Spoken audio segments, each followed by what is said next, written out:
Buenos días, jóvenes señoritas. Buenos días todos. Bienvenidos a la clase de hoy. Luego de los anuncios y de las comunicaciones con respecto al avance de las calificación o de la revisión de las tareas podemos iniciar nuestra clase de hoy. Y antes de iniciar la clase, quiero compartir con ustedes una pequeña presentación.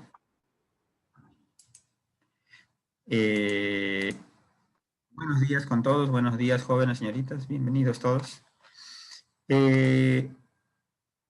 Ustedes ven un paisaje colinoso, ligeramente colinoso y un bahía hacia el fondo. Esta foto corresponde al distrito de Chongoyape. ¿Alguien me puede decir dónde queda Chongoyape? ¿Una idea? Muy bien, gracias. Efectivamente, es Lambayeque. ¿Qué provincia?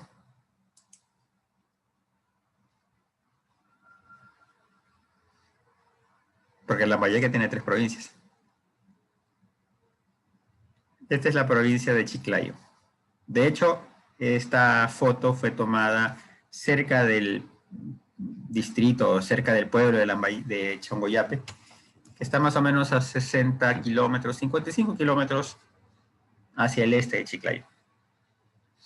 Y básicamente corresponde a la parte alta, o digámoslo así, a la zona alta del valle del río Chancay.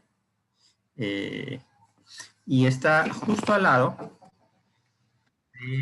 de esta obra. Este es el reservorio de Tinajones. Si lo ven en Google Earth, van a encontrar que Tinajones es una represa, es un reservorio de una forma así medio de almeja o de conchita de abanico, que está enclavada en una quebrada. En realidad son como 2 o 3 quebradas que fueron embalsadas con una enorme obra de construcción para reservar el agua del río Chancay y poder regular un poco su cauce. De este reservorio sale un canal importante, el llamado Canal Taimi, que sirve para irrigar campos de arroz y de caña de azúcar en las haciendas azucareras y en las planicies arroceras de una buena parte del valle. Quiero decir, Tumán, Pomalca, Ferreñafe, Reque, una buena parte del área agrícola de Lambayeque y Chiclayo se irriga con el agua reservada en Tinajones. Es una de las obras del siglo pasado y que, digámoslo así, más relevancia le da a la agricultura del norte. Pero justo al lado del reservorio, si ustedes ven aquí esta parte que se ve acá, este es el barraje del reservorio. Entonces, aquí está el nivel del agua. Y por debajo del nivel del agua prácticamente está una empresa agrícola que tiene 1.500 hectáreas. Esta empresa agrícola se dedica a la producción de caña. Pero han decidido, o decidieron hace buen tiempo, ir reemplazando gradualmente la caña de azúcar por un cultivo, digámoslo así, con otro tipo de mercado, que es la uva de mesa para exportación. Y es una de las zonas donde la uva de mesa se produce más al norte en el Perú. Ya. Bueno, en realidad, además de Lambayeque, por supuesto, hay producción de uva de mesa en Piura. Y creo que Piura es el departamento del Perú más norteño en producir uva. Más norteño en producir uva. Porque Tumbes ya no tiene producción de uva. Ok. Bueno, la empresa agrícola espera ir reemplazando poco a poco caña de azúcar, o por lo menos una parte importante de ella, con uva para exportación. Comprenderán ustedes que eso significa un cambio muy importante en el sistema de producción. La caña de azúcar es un cultivo extensivo. ¿ya? Por supuesto, no es algo que, digámoslo así, sea fácil de realizar. No es algo que no requiera técnica. De hecho, hay bastante tecnología y también bastante inversión en la producción de caña. Pero quiere decir que es extensivo en el sentido que son cultivos, o la caña de azúcar es un cultivo que se suele instalar en grandes extensiones con el uso de maquinaria. Se pueden plantar así 40, 50 hectáreas de golpe. El manejo es más bien masivo. Las prácticas agrícolas no son muy intensivas. Y luego se cosecha para la producción de azúcar o de alcohol, que es básicamente un commodity. Es decir, para un producto industrial de gran, vamos a llamarlo entre alimenticio e industrial, pero de gran volumen. Las frutas y las hortalizas no son extensivas. Las frutas y las hortalizas son cultivos que requieren mucho cuidado, que hay muchas prácticas involucradas, que requieren mucha, digámoslo así, muchas labores. Se pueden manejar en parcelas de 5 o 10 hectáreas y por supuesto la empresa quiere llegar hasta 300 hectáreas de uva, pero no quiere decir que las 300 hectáreas se puedan manejar y barrer, sino que cada lote, cada parcela tiene que ser manejada con bastante cuidado porque la fisiología de la uva puede ser bastante delicada.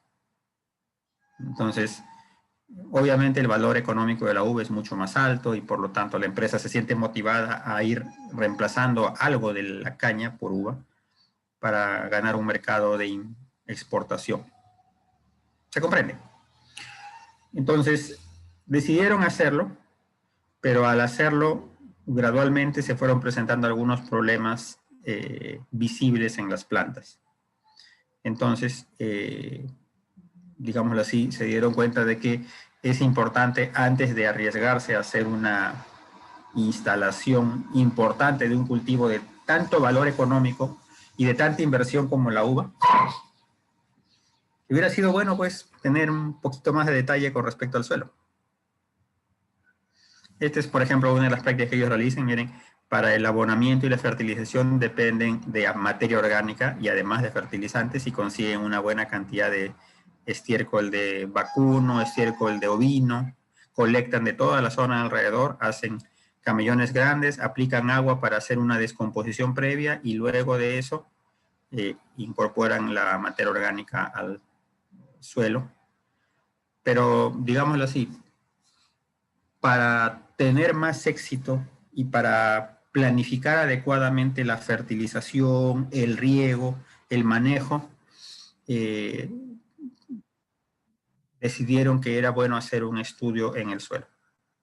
Entonces, un estudio que incluyó un poco de la área que ya tenía uvas y que también incluyó unas más o menos 150 hectáreas, 130, 150 hectáreas de cañaverales. Entonces decidimos hacer un equipo y fuimos a asesorar un poco en el tema del manejo del suelo. Para explorar el suelo, por supuesto, hay que hacer calicatas. ¿Ya? Con la ayuda de obreros de la misma empresa se hicieron más o menos 20, 22 calicatas distribuidas en todo el terreno para ir explorando el suelo. Las calicatas son cortes así rectangulares de manera de un cajoncito de 1,20 m, 1,40 m de profundidad para explorar el perfil. Creo que esto las hemos visto en alguna otra clase. Y encontramos lo siguiente. En el predio había, vamos a decirlo, hasta 3 tipos diferentes de suelos. El más común, el más frecuente, es un perfil que nosotros llamamos tinajones. Y tinajones es un suelo franco arcilloso, franco arcillo arenoso, incluso en algunos casos puede llegar a ser arcilla. 38, 40% de arcilla, entre 0 y 40 centímetros de profundidad. Y luego hacia abajo, un suelo franco, franco limoso, digamos así, que baja 28% de arcilla. Pero se comprende, o sea, es un suelo que es uno de los más arcillosos con los que me he topado en la costa del Perú. ¿Okay? Algunos de ustedes tienen las características físicas y químicas de este suelo en sus informes, en sus actividades. Algunos han elegido este suelo. Ya. Entonces, básicamente son suelos profundos, pesados, de origen aluvial, un aluvial reciente, un aluvial cuaternario, y ustedes pueden darse cuenta que es aluvial porque está estratificado, porque tiene 2 capas, ¿ya? Porque las capas son de textura diferente. Quiere decir que ha habido aluviones diferentes, pero no contrastantes. Aquí, por ejemplo, el suelo es franco y luego arriba es franco arcilloso. Incluso arcilla, insisto. Entonces no hay una matriz arenosa. Ustedes esperarían de que siendo un suelo muy arcilloso hubiera meteorización, pero no hay una intensa meteorización en Guayape, porque es una zona árida. Entonces es obvio que esta arcilla es una arcilla transportada. En algunos lugares, los técnicos e ingenieros de la empresa encontraron o me reportaron esto, que iba a encontrar agua subterránea. ¿Ya? Y me dijeron que este era un problema de drenaje. Pero si ustedes recuerdan, si esto fuera un problema de mal drenaje, ¿qué proceso ocurriría en el suelo? ¿Ya? ¿Qué proceso de formación del suelo ustedes pueden atribuir al mal drenaje? O a la saturación del suelo. ¿Quién recuerda? Gleización, muy bien, Joana, gleización. ¿Ya? ¿Y cómo notarían la gleización? ¿Cómo se podrían dar cuenta que en el suelo está ocurriendo gleización? Muy bien, Verónica, el color gris verdoso, color grisáceo. Entonces, efectivamente, la gleización debería dejarme un color gris, o gris verde, o gris azulino, pero si ustedes miran, el suelo es marrón, es pardo. Hay agua en el fondo, y ustedes pueden ver que acá hay un poco de agua subterránea. Bueno, mejor dicho, agua a 1 metro de profundidad. Pero, digámoslo así, no sospechamos que sea mal drenaje, porque el color del suelo no indica que el suelo sea mal drenado. Esta agua está aquí presente, pero es un agua transitoria. ¿Ok? ¿Se comprende? El otro perfil del suelo, o los otros perfiles del suelo, los bautizamos como el suelo Chongoyape, que es un suelo franco a franco arcilloso arriba y franco arenoso hacia abajo, de un color más bien pardo amarillento, más filtrante, con menor capacidad de retención de agua, bastante fértil. Y el tercer tipo de suelo, o el tercer perfil de suelo, lo bautizamos San Juan. Un poco en honor a la empresa que se llama Empresa Agrícola San Juan. Tinajones, Chongoyape, son nombres que aplicamos nosotros. Hay algunas veces que los estudios de suelos indican cómo se llama o cómo debería llamar su perfil de suelo. Pero como no encontramos uno para la zona, nosotros le bautizamos en función de la toponimia local, digamos así. Pero los suelos San Juan son franco-arenosos arriba y tienen arena media a gruesa abajo, típicamente de relleno de río o de relleno de huaico. Bien, entonces este es un suelo mucho más filtrante, mucho menos retentivo en agua, más grueso, más permeable, con una textura más gruesa, más arena, incluso con gravilla. ¿Ya? Es como si un río o un brazo de río hubiera pasado por esta zona. Y ustedes notaban claramente la presencia de estos tipos de suelo San Juan porque el tamaño de la caña de azúcar era notablemente más bajo. Se comprende, si ustedes aplican un riego pesado a un cuartel de caña y el cuartel tiene una parte de un suelo muy retentivo como Tinajones y una parte de un suelo muy filtrante como San Juan, es obvio que las plantas crecen mejor en el suelo retentivo, porque el suelo filtrante deja pasar el agua. Entonces almacena menos agua. ¿Ok? Bueno, había que trabajar. ¿Qué estoy haciendo ahí? ¿Qué estoy haciendo? Aparte de pasarla bien, por supuesto. Yorka me dice que estoy sacando una muestra muy bien. ¿Muestra de qué? Joana dice que es el método del cilindro, muy bien. ¿Y el método del cilindro es para determinar qué? Densidad aparente, me dice Lisbeth, me dice Milagros, exactamente. Densidad aparente del suelo. Ojo, densidad aparente, no densidad real. Estoy utilizando el método del cilindro para determinar la densidad aparente. Ustedes comprenderán que si los suelos son estratificados y hay, por ejemplo, franco, franco arenoso, arena, arena franca, franco arcilloso, y los horizontes son diferentes, es obvio que la densidad aparente de cada horizonte va a cambiar. Y la capacidad de almacenamiento de agua también va a cambiar. ¿Ok? Entonces, en este caso había que tomar la densidad aparente en cada uno de los horizontes que se encontraran en el suelo. Ustedes se pueden imaginar, si son 20 calicatas, había por supuesto varios perfiles diferentes. En total regresamos como con unos 20, 22 cilindros de muestras de suelo para densidad aparente en total. No todas las calicatas, por supuesto, meritaban densidad. Ok, pero sí, es así básicamente como se hace. Ahora, por supuesto, había que ganarse el pan. Ahí estoy, hace varios años también, si se pasa. El de la foto es mi hermano, el agrícola. Siempre es bueno tener un hermano. Siempre es bueno tener un agrícola cerca, y si es un hermano agrícola, uno ahorra, 2 por 1.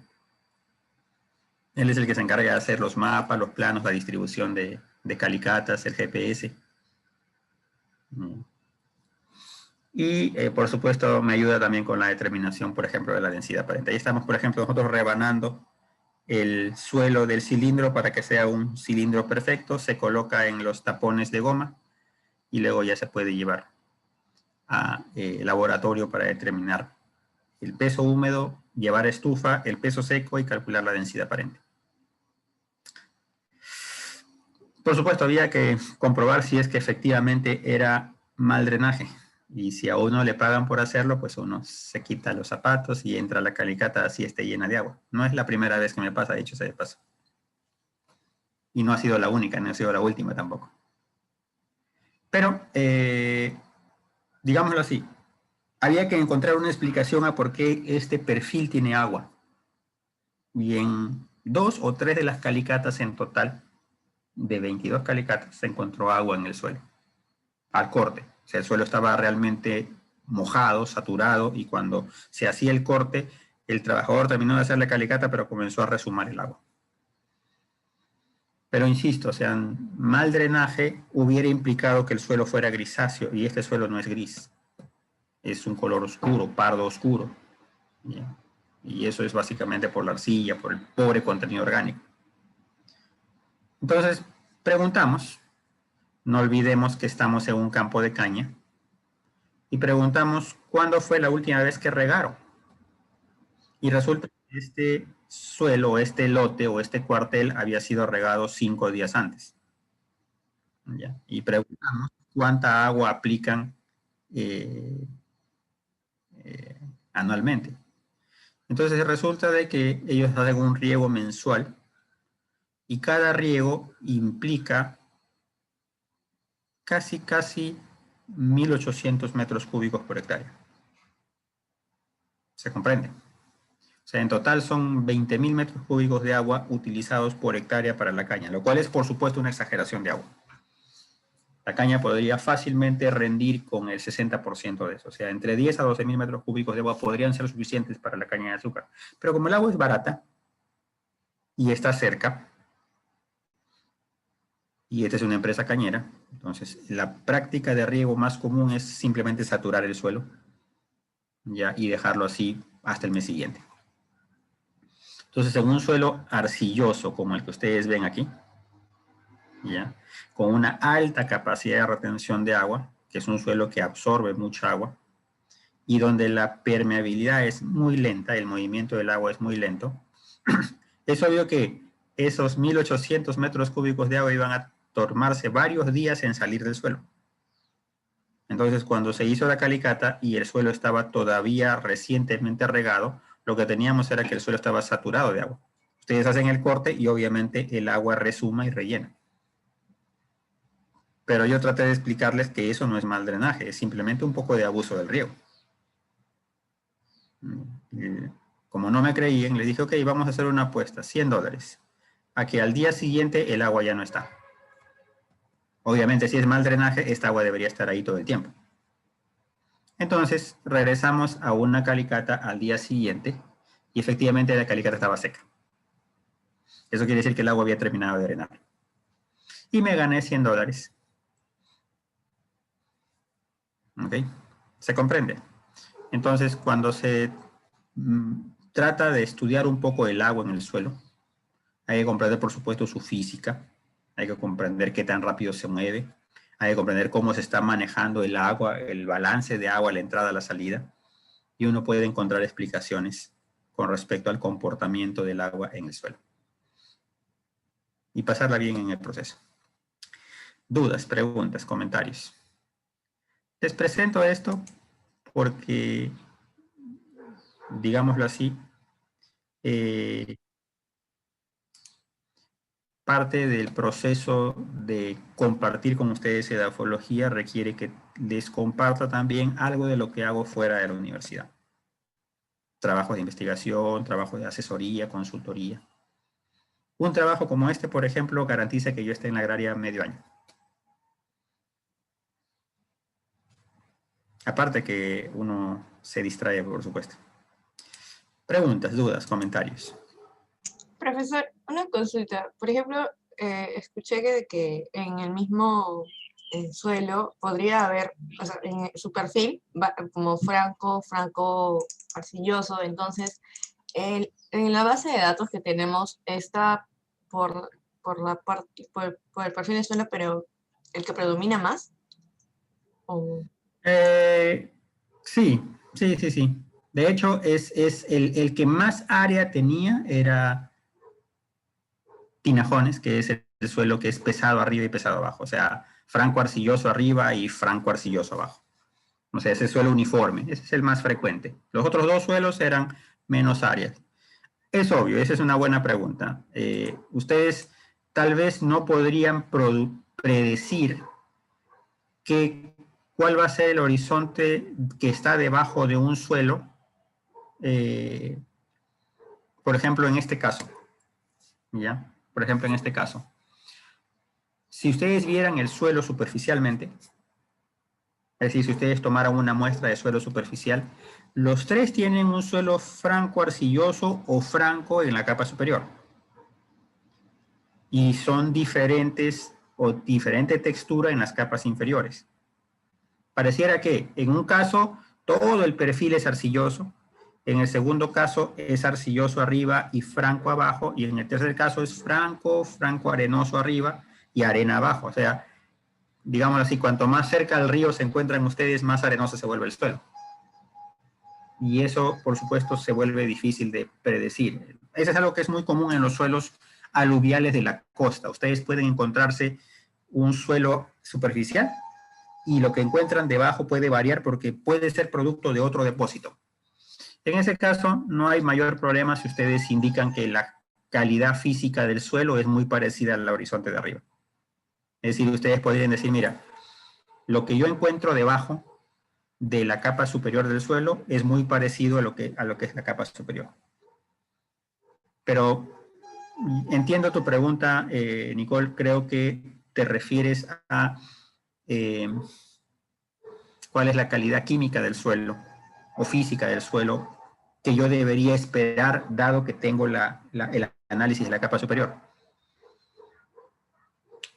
Pero más importante que me detallen ustedes exactamente cuánta arcilla y qué y cuánto contenido de materia orgánica tienen las capas debajo, es que ustedes me sepan decir qué tipo de horizonte es. A ver, yo les pregunto, el suelo está cultivado con caña de azúcar. Todos los campos, los tres tipos de suelo estaban cultivados con caña de azúcar. ¿Qué horizonte le corresponde la capa superior del suelo? AP, dice Verónica. Es correcto. ¿Están todos de acuerdo? ¿Están todos de acuerdo? ¿Se comprende por qué es un AP?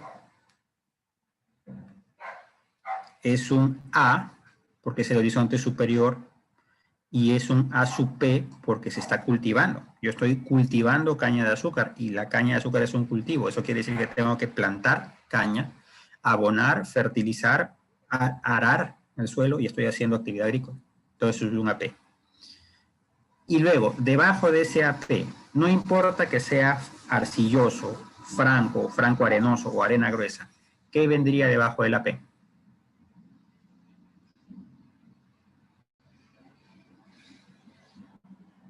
Ajá, ahí les agarré. Verónica y Nicole dicen que es B. Ya. Y ustedes han revisado su información climática. Diana dice que es un C. Ahí está la interpretación. ¿Podrá ser un B si es Chongoyape? Y la precipitación en Chongoyape no llega a 100 milímetros. ¿Podrá haber un horizonte B en Lambayeque? ¿Podrá haber un horizonte B en La Molina? ¿Ya? Ahí ustedes tienen que utilizar la información que ya conocen del clima para predecir qué cosa puede haber abajo. Y la respuesta es que no se forma un horizonte B en esas condiciones, porque llueve muy poco. ¿Ya? Y el cultivo y el riego, ustedes les acabo de decir que la empresa utilizaba 20.000, 22.000 metros cúbicos de agua por año, que es un montón de agua, pero esa cantidad de agua no es suficiente para generar un horizonte B. ¿Ya? No es suficiente. ¿Ya? Es básicamente agua que se aplica esporádicamente para mantener la humedad, pero no genera una migración o un transporte de partículas. ¿Se comprende?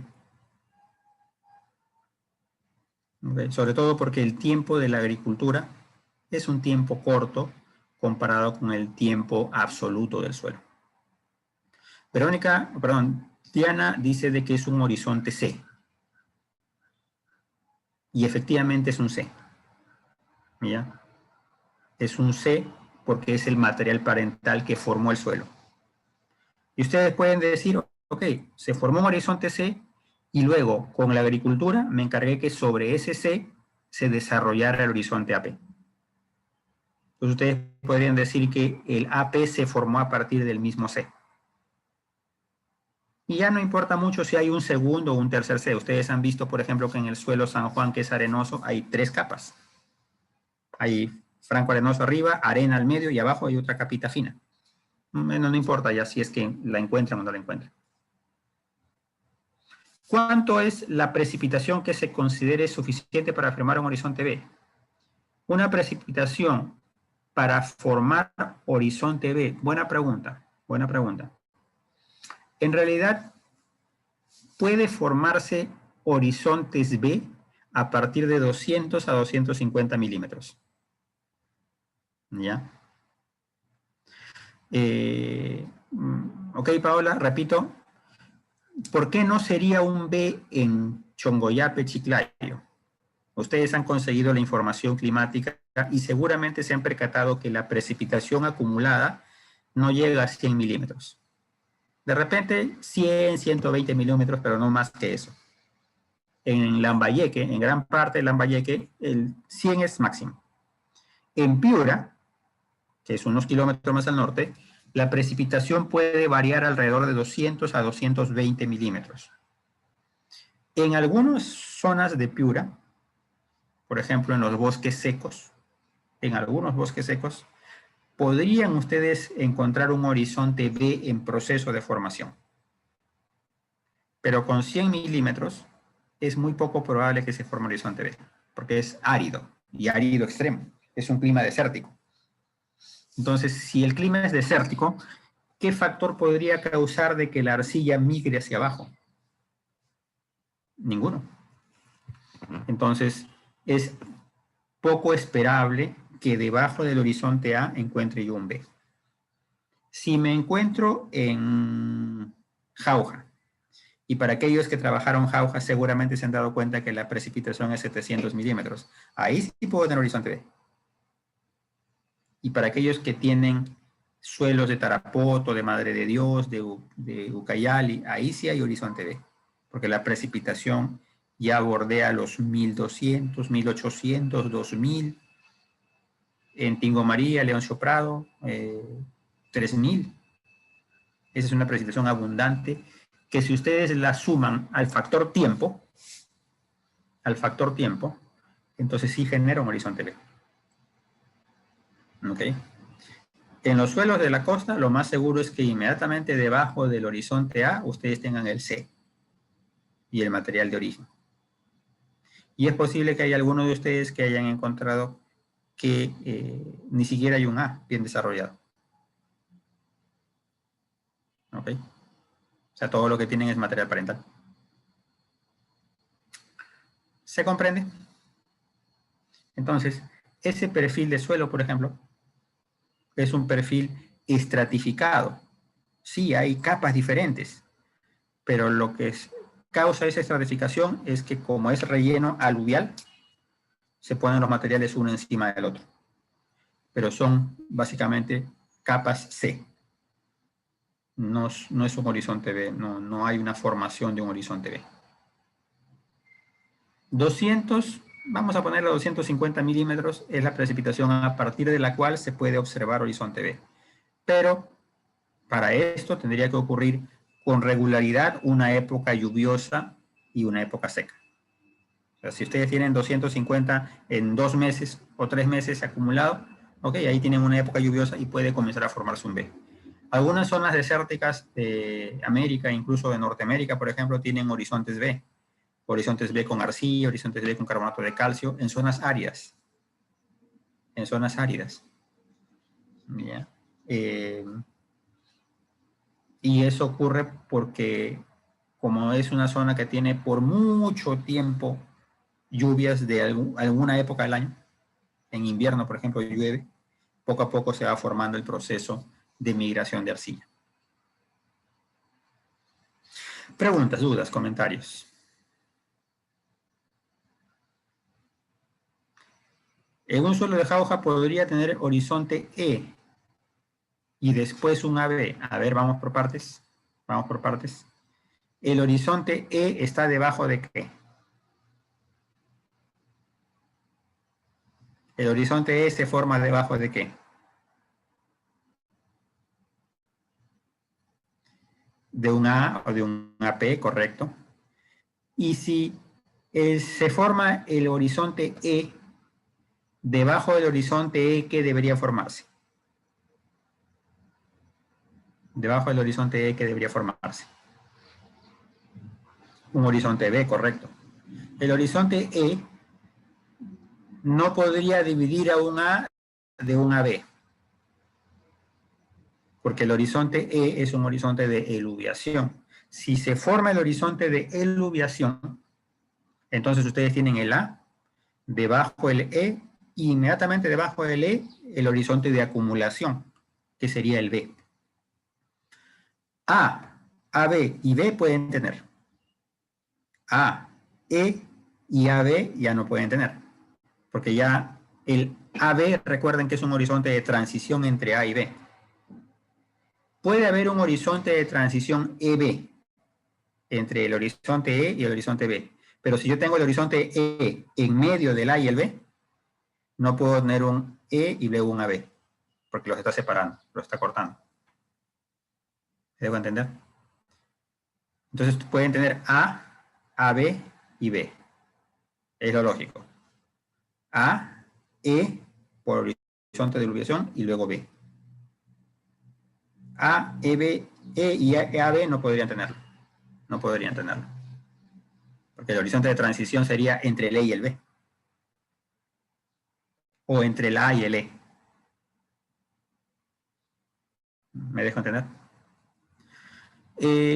Y para atender a la pregunta, ¿es posible que yo tenga un horizonte E en jauja? Es poco probable. Es poco probable. Porque la precipitación en jauja es de 600 a 700 milímetros, lo cual es relativamente poco. ¿Ya? Los horizontes E se forman donde la precipitación es más intensa, más abundante. ¿Ya? Horizontes E se van a formar en precipitaciones por arriba de 1000, 1100. Y efectivamente climas fríos. Recuerden que el horizonte E está asociado a bosques. Y en jauja, la vegetación o el ecosistema sería pradera. ¿Ya? Si yo tuviera una zona lluviosa y boscosa y de clima frío, podría presentarse un horizonte E. ¿Dónde hay E en el Perú? Oxapampa. Oxapampa, ya Villarrica. En el camino entre Villarrica y Oxapampa hay una zona donde un colega me reportó, ahí vas a encontrar el horizonte E. Es una zona limitada. Y creo que lo mencioné, también hay un horizonte E o suelos con horizonte E en Iquitos, entre Iquitos y Nauta. Ahora, ustedes pueden preguntar, ¿y por qué hay un horizonte E en una región tan cálida como Iquitos? Porque el material de origen, el material parental es arenoso. Es como un relleno de aluvión de río, como un playón de río. Entonces, como el material es arena, la precipitación se encarga de migrar la arcilla, la materia orgánica, y me deja la arena lavada. Y ahí se forma un horizonte E. Pero en jauja es poco probable. La lluvia es más moderada, la vegetación es pastura, pradera, aparte de cultivos, por supuesto. La época seca es muy larga. La época seca es muy larga. Preguntas, dudas, comentarios. Ok. Volvamos a nuestra clase.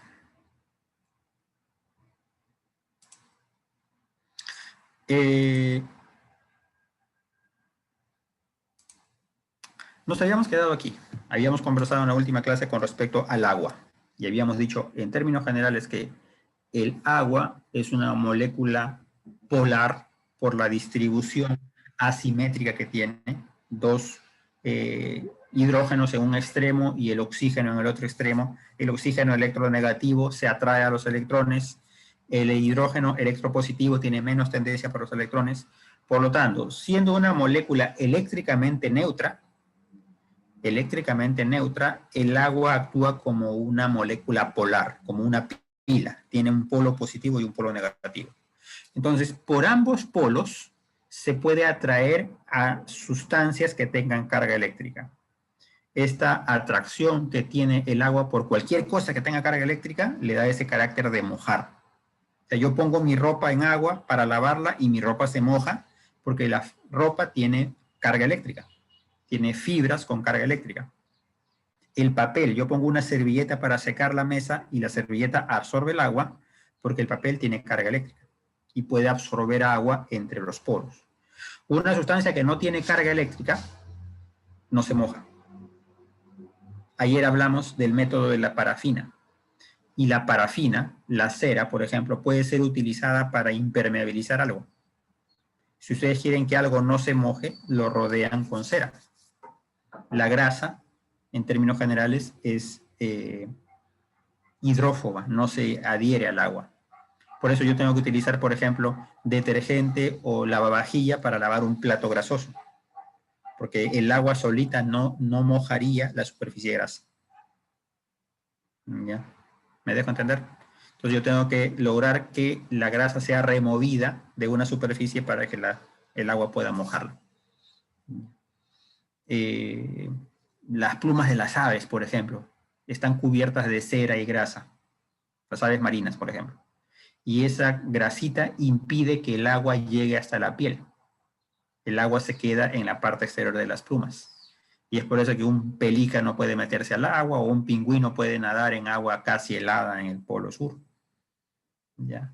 ¿Cómo aguanta el frío? Fácil, el agua nunca toca su piel realmente. El agua apenas sí cubre las plumas. Y como las plumas son grasosas, esa rebota, digámoslo así, un poco el agua. ¿Ok? Ejemplos por el caso. Pero el suelo es un material, es un cuerpo que tiene carga eléctrica. Los minerales arcillosos, la fracción más fina del suelo, especialmente la fracción arcilla, tiene carga eléctrica. Carga eléctrica predominantemente negativa. A esto le podemos sumar que la materia orgánica del suelo también tiene mucha carga eléctrica. Cada gramo de suelo, cada gramo de arcilla y de materia orgánica tienen mucha carga eléctrica. Y en el caso de la materia orgánica puede ser positiva y negativa. Y ambas cargas atraen las moléculas de agua. Entonces, el agua puede estar unida a las partículas de suelo por fuerzas de adhesión. La adhesión es la fuerza que mantiene unida dos sustancias diferentes. Si, por ejemplo, yo hago una raya de tiza en la pizarra, o, por ejemplo, yo una pared con pintura, es porque hay adhesión entre la pintura y la pared, o adhesión entre la pintura y el adherente que está en la pared. Esa fuerza de adhesión mantiene unidas las partículas de sustancias diferentes. Y una de las principales causas de esa adhesión es justamente la carga eléctrica. ¿Ya? Una sustancia que no tuviera carga eléctrica no se adheriría a nada y no dejaría que otras sustancias se adhieran. ¿Ya? ¿Me dejo entender? O sería su adherencia muy delgada, muy débil. Pero luego, el agua, como es polar, puede atraer a otras moléculas de agua y se genera la fuerza conocida como cohesión. La cohesión es esa fuerza o esa suma de fuerzas que mantienen las moléculas de una sustancia unidas entre sí. En otras palabras, agua unida a agua y unida a agua. ¿Ok? Entonces, el agua de un vaso, el agua de un balde o el agua en el océano, está toda unida. ¿Ya? Toda unida, todo es una sola masa. ¿Ya? ¿Y por qué? Porque entre las moléculas de agua existen fuerzas. Fuerzas como el puente hidrógeno o el enlace hidrógeno que conversamos en la semana pasada. Y este enlace hidrógeno mantiene las moléculas unidas entre sí. Y de esa manera hacen que, como lo diríamos, toda la masa de agua esté unida entre sí. ¿Ya? Entonces, imagínense que el agua del suelo está unida una a otra. Y por supuesto, entre sí unidas a la superficie de la arcilla. ¿Ya? Pero, por supuesto, la cantidad de agua que puede caber en el suelo no es infinita. En el suelo hay una cantidad, una capacidad de almacenamiento de agua, porque hay otras fuerzas que pueden influir en la salida del agua. La primera capa de moléculas de agua, la que se une por adhesión, se une fuertemente carga con carga. Pero luego las moléculas de agua van a unirse entre sí con otras moléculas y con otras moléculas y con otras moléculas. Eso nos podría dar a entender que el suelo tiene una gran capacidad para almacenar agua, lo que dijimos hace un momento con las fotos del campo de caña de azúcar. El suelo almacena agua, es como una esponja y esa agua toma tiempo en salir. Pero la gravedad se encarga de que el agua salga. Por eso gané la apuesta, ¿no? O sea, el agua está viajando hacia abajo. No se puede quedar toda el agua que yo aplico con el riego en el suelo. Hay una cantidad de agua que sale lentamente porque la gravedad está actuando. ¿Qué genera la gravedad? Como aumenta la masa de agua en el suelo y la masa de agua ocupa todo el espacio poroso, la masa atraída por la gravedad genera peso. Y el peso es una fuerza que tiende a llevar las moléculas de agua hacia abajo. Entonces, en el suelo va a ocurrir un balance, un equilibrio entre la fuerza con la cual las partículas del suelo retienen el agua y la gravedad que trata de sacar el agua del suelo. ¿Me dejo entender? Todos ustedes han hecho en algún momento la experiencia de lavar ropa. Lavar una prenda, lavar un vestido, un pantalón, una blusa, en fin. Y todos ustedes han visto que la prenda entra seca, ustedes remojan, enjuagan un poquito y luego levantan la prenda y la prenda comienza a escurrir agua. Eso es porque el agua se adhiere a la prenda, pero la gravedad se encarga de que el agua salga. Si ustedes la dejan colgando un buen rato, van a darse cuenta que el agua gotea, gotea, gotea y de pronto deja de gotear. ¿Por qué? Porque como hay carga eléctrica en las fibras de la ropa, esas cargas pueden unir y retener cierta agua aún en contra de la gravedad. ¿Me dejo entender?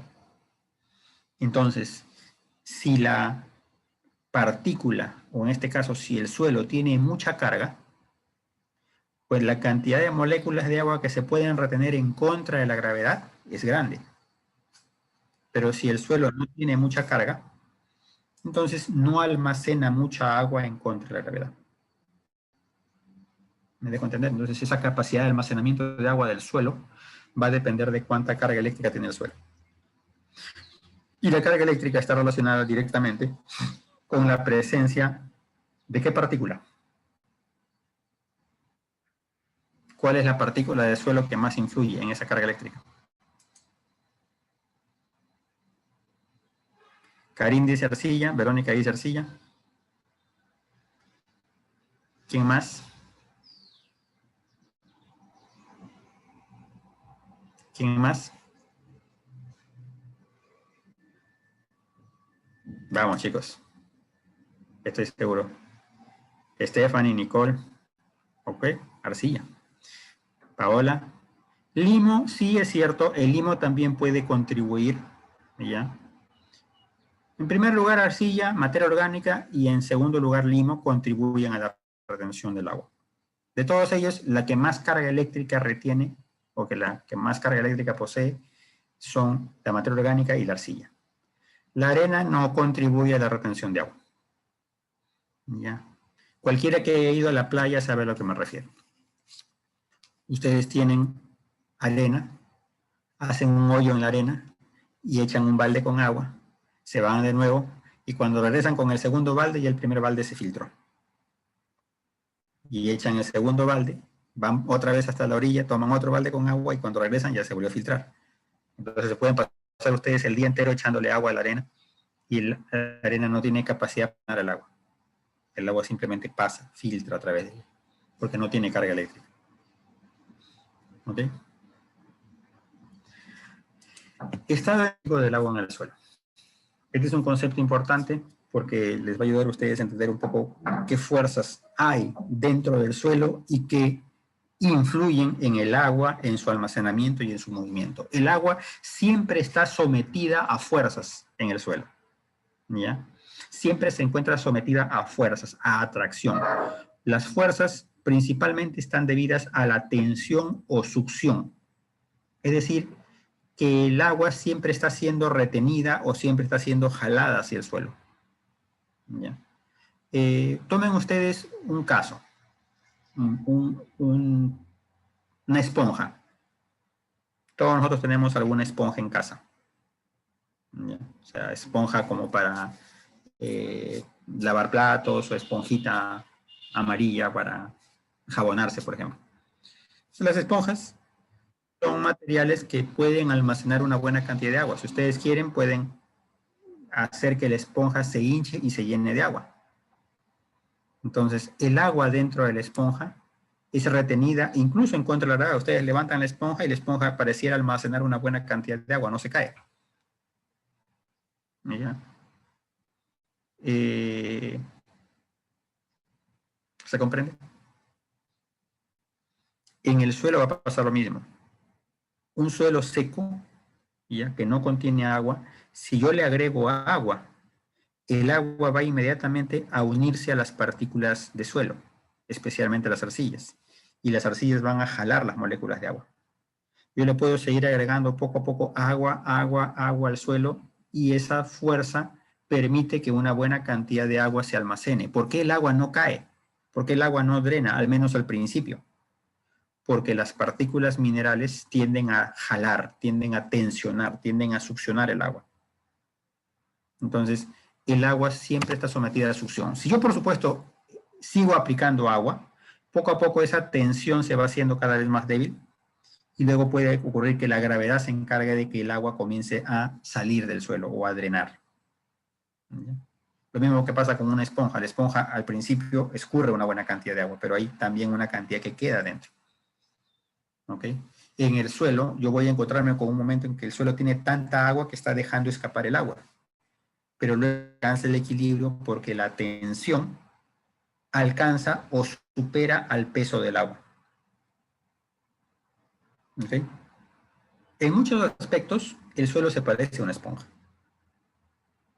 Hay espacio vacío dentro del suelo o espacio poroso. Ese espacio poroso puede ocupar agua y el agua estaría sometida a fuerzas de atracción que dificultarían que salga. Eso quiere decir que si yo tengo un suelo húmedo, por ejemplo, yo tengo una planta creciendo en el suelo, la planta tiene que superar la fuerza con la cual el suelo retiene el agua. Una planta que crece, una raíz que está creciendo y que está moviéndose en el suelo, absorbe agua del suelo. Pero no es que el suelo le dé el agua a la planta con facilidad. El suelo almacena, pero también ofrece cierta resistencia a perder el agua. La raíz tiene que tener una fuerza que tiene que ser mayor que la del suelo para poder absorber el agua. ¿Me dejo entender? Si yo tengo un suelo húmedo, las plantas van a poder aprovechar parte de esa agua, pero también va a haber un agua que está tan fuertemente retenida al suelo que la planta no la puede tomar. Si yo tengo un suelo húmedo y yo quiero sacar agua del suelo, si el suelo está reteniendo las moléculas de agua, yo tengo que aplicar una fuerza para extracción del agua del suelo. Tengo que aplicar vacío, por ejemplo, o tengo que succionar el agua, de tal manera que yo logre superar la fuerza con la cual el propio suelo retiene el agua. Entonces, tarde o temprano, el agua se mueve hacia donde las fuerzas la dirigen. Eso quiere decir que el agua está sometida a fuerzas y que tiene un estado de energía, ¿ya? La energía potencial que el agua tiene para desplazarse, para moverse. Cuando el suelo está muy húmedo y tiene abundante agua, la energía es mayor. Esa energía es mayor, las moléculas de agua son más libres, podrían generar trabajo, podrían desplazarse. Pero cuando el suelo tiene menos agua, cada vez está más bajo el nivel de energía o la energía potencial del suelo o del agua en el suelo. Y yo necesito más fuerza o necesito aplicar más energía para poder sacar agua del suelo. ¿Ok? Una vez más, volvamos al ejemplo de lavar una ropa. Yo lavo una prenda. ¿Ok? Ya terminé de lavar, remojo y dejo mi prenda colgando. Obviamente la prenda tiene una capacidad para almacenar agua. Si yo la dejo colgada en un cordel, la gravedad se va a encargar de que una buena parte del agua salga. Espero media hora, una hora, paso, miro y de pronto me doy cuenta que ya dejó de gotear. Pero si yo palpo la prenda, todavía tiene bastante agua. Entonces, si yo quiero seguir sacándole agua a la prenda, tengo que aplicarle más fuerza. Comienzo, por ejemplo, a torcer. Sí, a exprimir. Voy exprimiendo la ropa con fuerza y el exprimir, aplico energía y sale más agua. Ok, exprimí todo lo que puedo. Palpo, todavía la prenda tiene agua. ¿Qué más puedo hacer? Ok, tengo centrífuga. Llevo a la máquina secadora o centrifugadora. Entonces pongo mi ropa en la centrifugadora, aun cuando esté bien exprimida. Y la centrifugación es mucha más energía. Es un aparato eléctrico que hace girar la prenda a tal velocidad que el agua sale de la prenda. Y luego del centrifugado, la prenda tiene menos agua. Incluso menos que si yo la exprimo. Porque estoy invirtiendo más energía en remover agua del suelo. Pero todavía sí tiene agua.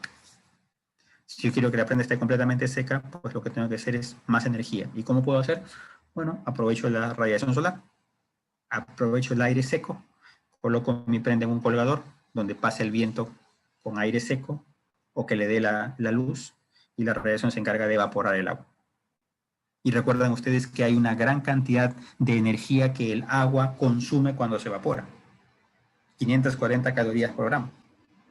Entonces, ya que el aire está caliente, las moléculas de agua absorben ese calor, se calientan y se evaporan. Y al día siguiente tengo mi prenda seca. Entonces, cada vez que la prenda pierde agua, hay más energía que se tiene que invertir para remover agua del suelo. El estado energético es cada vez más bajo.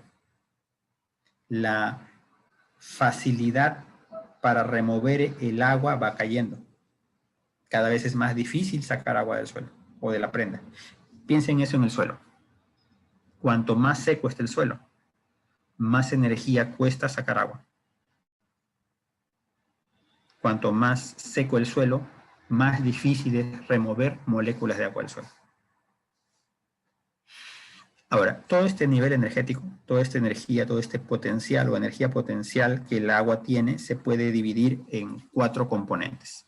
El potencial de presión, el potencial gravitacional, el potencial mátrico y el potencial osmótico. Es decir, que una molécula de agua o un poco de agua en el suelo está sometida a todas estas fuerzas. El potencial de presión resulta de la presión diferente de la atmosférica, que actúa sobre el agua en cualquier punto en el suelo. Es decir, hay alguna presión que el agua genere y que sea diferente de la presión atmosférica. Esta presión se calcula como la lámina de agua que se presenta en el suelo. Y por supuesto, eso implica que hay moléculas de agua sobre agua, sobre agua y sobre agua. Y que el agua es un continuo. A ver, imagínense que yo quiero pasar una mañana de piscina. Y estoy en el borde de la piscina. Si estoy fuera del agua, solamente estoy recibiendo la presión atmosférica. O sea, mi cuerpo recibe una presión que es igual a la presión atmosférica. Pero estoy fuera del agua o estoy en la superficie del agua o estoy en el borde de la piscina. En este momento no recibo ninguna presión por el agua. Pero si me doy un chapuzón y me meto, por ejemplo, a 1 metro de profundidad dentro del agua, ahora, además de la presión atmosférica, estoy soportando la presión de 1 metro de columna de agua. ¿Me dejo entender? El agua tiene masa y al ser atraída por la gravedad genera una fuerza descendente. Así que el agua presiona sobre cualquier recipiente, sobre cualquier contenedor, sobre cualquier estanque. El agua marina, por ejemplo, presiona sobre el fondo marino. Entonces, esa presión hace que como que el agua tienda a comprimir, tienda a ejercer un peso, una presión sobre el fondo, sobre cualquier recipiente. ¿Ok? Pues aquellos que se quieren aventurar a profundidades marinas grandes tienen que saber de que tienen que diseñar estructuras que sean capaces de soportar la presión. Los submarinos, los batiscafos o cualquier otra estructura es básicamente preparada para soportar una gran presión. ¿Me dejo entender? En el suelo pasa eso. El agua puede presionar. Pero para que el agua presione, tiene que ser agua libre, agua pura. En el suelo húmedo, el agua no presiona, porque no hay agua sobre agua, sino que yo tengo el agua retenida en las partículas del suelo y tengo espacio aéreo. Pero si el suelo está saturado, debajo de la línea de saturación, el agua sí presiona. ¿Me dejo entender? Entonces, ¿recuerdan ustedes la calicata al comienzo de la clase? Había una calicata que estaba con agua. Por encima de ese nivel de agua, no hay potencial de presión, porque el agua no está presionando. Pero por debajo de ese nivel de agua, el agua sí presiona, porque ahí ustedes tienen como que una lámina o una capa de saturación. Entonces, el potencial de presión en un suelo no saturado es 0. El agua no presiona. El potencial de presión en un suelo saturado es positivo e igual a la profundidad en la que yo me encuentro. Si yo me encuentro a 10 centímetros por debajo del nivel del agua de saturación, entonces recibo una presión igual a 10 centímetros de columna de agua. Si me encuentro a 20 centímetros debajo de la línea de saturación, o debajo del nivel de saturación, o debajo del nivel freático, como le llamamos generalmente, entonces recibo una presión igual a 20 centímetros de columna de agua. Si me encuentro por encima del nivel freático, el potencial de presión es 0. ¿Se comprende? ¿Se comprende? Entonces, este potencial tiene relevancia en suelos saturados. No es muy común que los suelos estén saturados. Puede ocurrir, pero no es muy común que ocurra. Preguntas. Ojo, Es presión diferente de la presión atmosférica. La presión atmosférica no influye en el potencial de presión, porque, digámoslo así, la presión atmosférica afecta a todo en el planeta. Afecta a todo. Afecta al suelo, afecta el suelo no saturado, afecta el suelo saturado. Pero si yo resto la presión atmosférica, o la descarto, digámoslo así, entonces la presión diferente de la atmosférica solamente va a ocurrir cuando el agua esté saturando un suelo o debajo de una fuente de agua.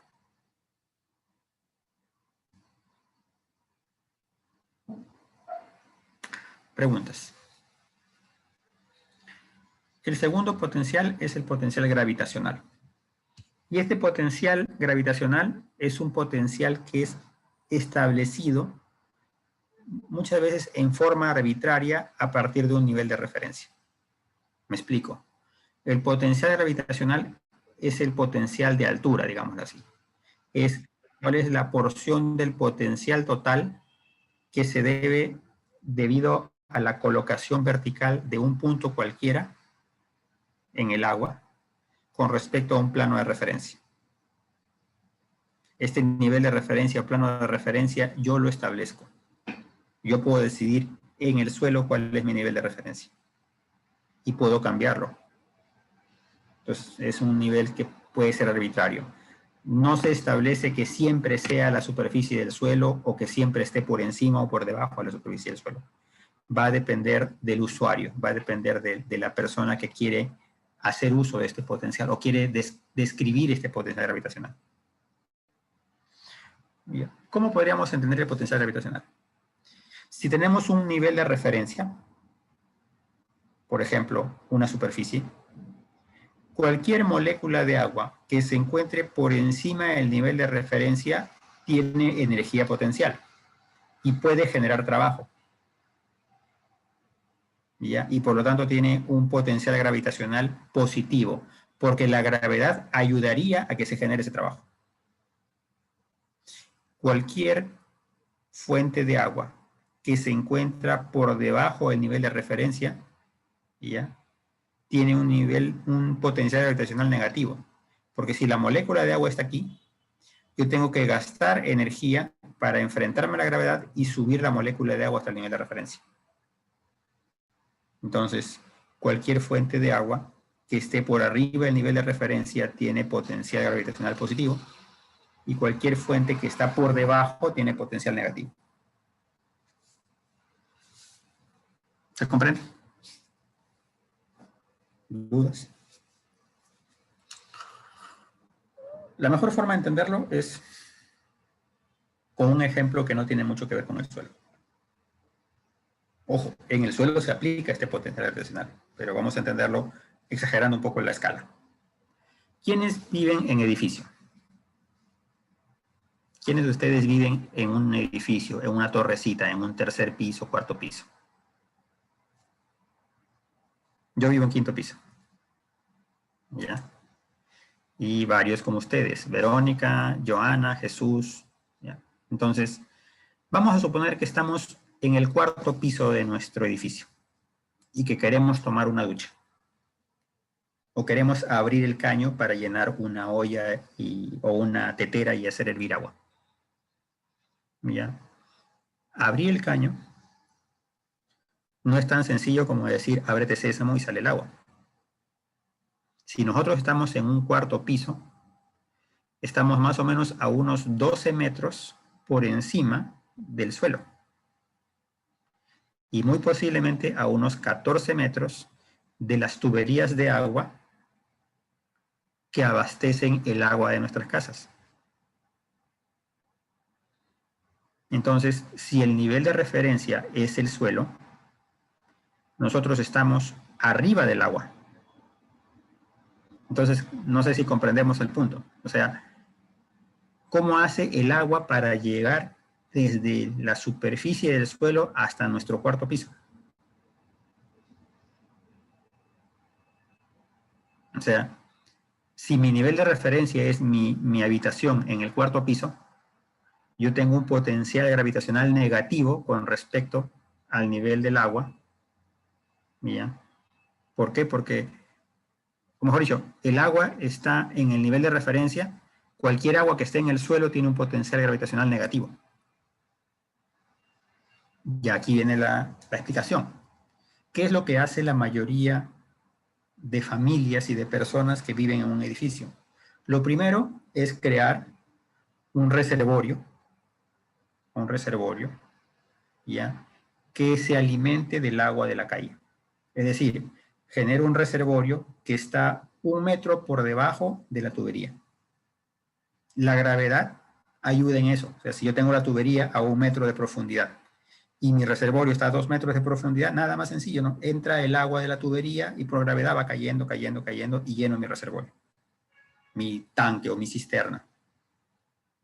Hasta ahí, dado que el agua está arriba y es nivel de referencia y mi superficie o mi estanque está debajo, el agua tiene potencial gravitacional positivo y cae fácilmente por gravedad. Porque eso es lo que el agua tiende a hacer. Si a mí se me derrama un vaso con agua en la mesa, se va hasta el piso.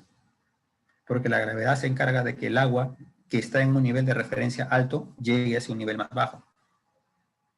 Pero si se me derrama el agua en el piso, no sube hasta la mesa. Porque la gravedad no va en ese sentido.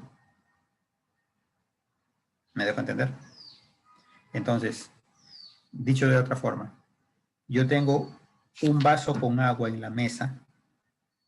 Si mi nivel de referencia es la mesa, el potencial de agua en el vaso con agua en la mesa es 0.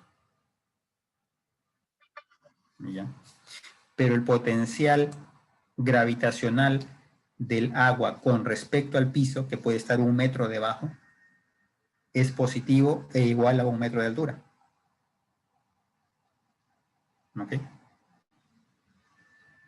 Si yo tengo el agua y mi nivel de referencia es el piso, el potencial gravitacional del agua que está sobre la mesa es igual a 1 metro de altura, porque el agua podría generar trabajo durante ese metro de caída. Y la gravedad puede hacer que el agua baje fácilmente. Ahora, si yo tengo el vaso con agua en el piso y mi nivel de referencia es la mesa, entonces ahora el agua tiene un potencial gravitacional negativo. No va a generar trabajo para llegar hasta la mesa. Yo tengo que gastar trabajo en subir el agua a la mesa. Volvamos al ejemplo del edificio. El agua en la tubería tiene un potencial gravitacional positivo con respecto a un estanque o a un reservorio o a una cisterna. Y por eso el agua ingresa fácilmente. Pero el agua de la cisterna tiene un potencial negativo con respecto a cualquier piso. ¿Ya? Una vez que el agua está en la cisterna, yo no la puedo invitar al agua que suba al segundo, tercer, cuarto piso, no. Yo tengo que invertir energía en subir esa agua. ¿Qué es lo que las familias harían? Poner una bomba de vacío o una bomba de succión que gastando electricidad, gastando energía, impulse el agua hasta la azotea. ¿Me dejo entender? Entonces el agua sube hasta la azotea. Y ahora, una vez que yo estoy en la azotea, cualquier piso tiene un potencial hídrico menor que el agua en la azotea. Ahora sí, de la azotea, la gravedad puede encargarse de que el agua llegue al quinto, al cuarto, al tercer, al segundo piso. ¿Me dejo entender? Y cuanto más bajo, más potencial. Así que el que más presión de agua recibe es el que está en el primer piso o en el segundo. ¿Por qué? Porque el agua viene de abajo. O de arriba, va de arriba hacia abajo. Entonces, cada uno tiene su presión, digámoslo así. ¿Me dejo entender? ¿Me dejo entender? Entonces, si el agua está por debajo del nivel de referencia, entonces tiene un potencial gravitacional negativo que debe ser superado. Que debe ser superado. Si el agua está por encima del nivel de referencia, entonces el potencial gravitacional es positivo. Y el agua no necesita fuerza adicional para llegar hasta el nivel de referencia. Llevemos eso al suelo. El nivel de referencia puede variar. Si el nivel de referencia es la superficie del suelo, cualquier agua que está sobre el suelo tiene potencial gravitacional positivo, porque podría llegar al suelo. El agua de un reservorio, el agua de una manguera, el agua del caño, todos tienen potencial positivo porque pueden llegar al suelo. Pero si el agua está dentro del suelo y debajo de la superficie del suelo, tiene potencial negativo. Porque ahora el agua tendría que gastar energía para llegar hasta la superficie. Pero las raíces de la planta no están en la superficie del suelo. Las raíces de la planta podrían estar a 20 o 30 centímetros. Así que si yo establezco mi nivel de referencia a 30 centímetros de profundidad, cualquier agua que esté en la capa arable del suelo tiene potencial positivo. Y cualquier agua que está debajo de la capa arable tiene potencial negativo. ¿Se comprende? ¿Se comprende? Si el agua se encuentra en el mismo nivel de referencia, entonces tiene potencial gravitacional cero. Pero como el nivel de referencia es una línea, es un plano, es poco probable que el agua se encuentre justo ahí. Más frecuentemente se encuentra arriba o abajo del nivel de referencia. Pero el nivel de referencia yo lo puedo cambiar, es arbitrario. Yo puedo decidir a qué profundidad quiero que el nivel de referencia esté. Preguntas, ¿se comprende? Entonces, una molécula de agua que esté por encima del suelo, si el suelo es el nivel de referencia, tiene potencial positivo. El agua puede generar trabajo hasta llegar a la superficie.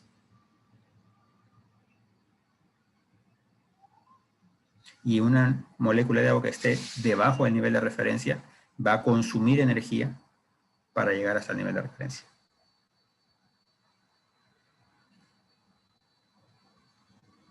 Preguntas. Comentarios.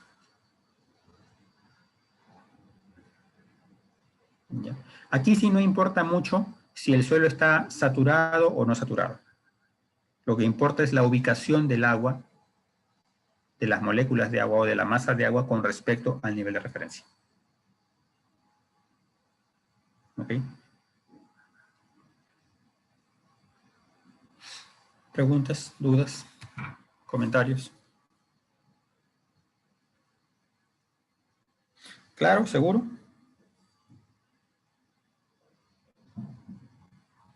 Profesor, una consulta. He visto también de que, por ejemplo, en la parte de abajo, cuando sube el agua, arriba, también en la azotea, hay como que un tanque, o sea, no sé si tiene algo que ver también con el agua, o sea, no sé cómo será su función, pero hablando de la parte de potencial gravitacional, o sea, viendo que en mi caso sería mi punto de referencia, yo entiendo de que en el tanque que está abajo, sería como que negativo, ¿no? Entonces, el de arriba, no sé si me dejo entender.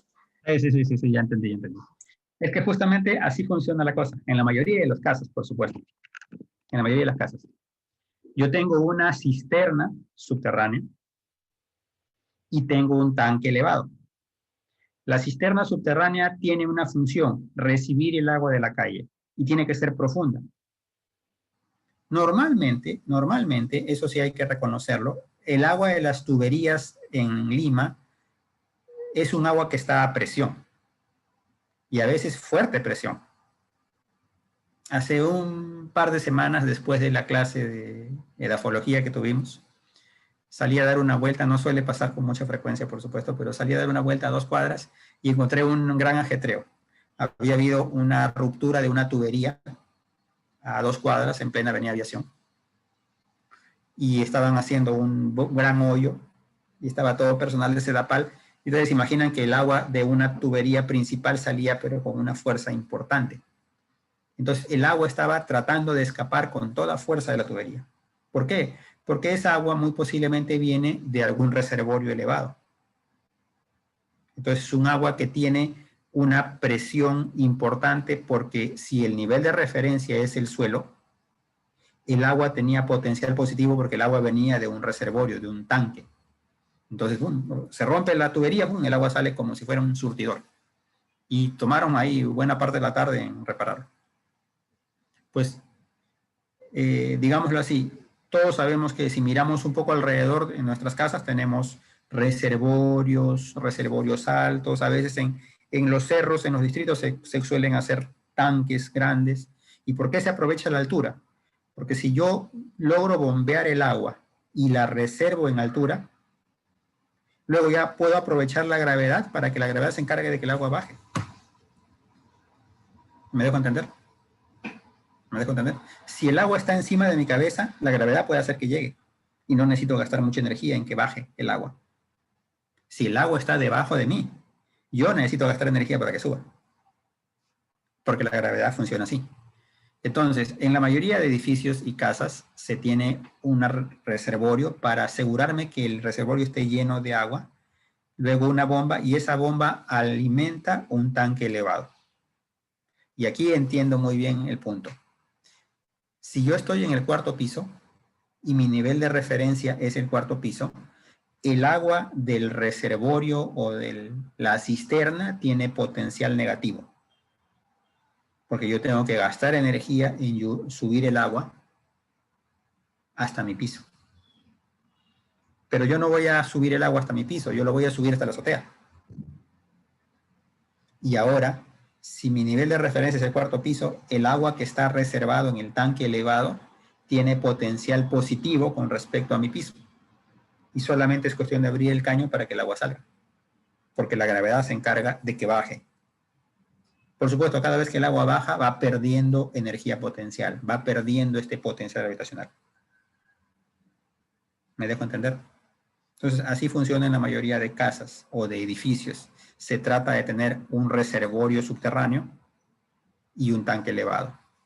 En mi edificio no funciona así. Y eso porque mi constructor no fue muy creativo.